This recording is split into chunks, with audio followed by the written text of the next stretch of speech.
சபரிமலைக்கு மாலை போட்டு கிளம்புறதுக்கு முன்னாடி வீட்ல ஒரு தேங்காய் உடைச்சிட்டு தான் கிளம்புவாங்க.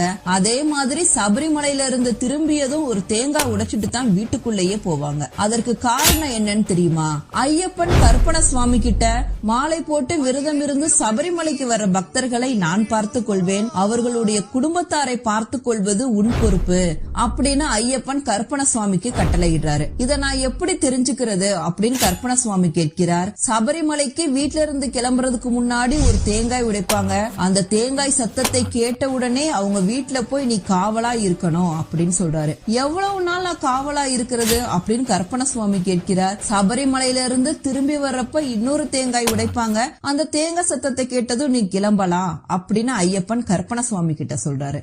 சபரிமலைக்கு நீங்க கிளம்புனதுல இருந்து திரும்பி வர வரைக்கும் உங்கள் வீட்டின் காவலாக கற்பன சுவாமி இருக்கிறார் என்பதுதான் உண்மை.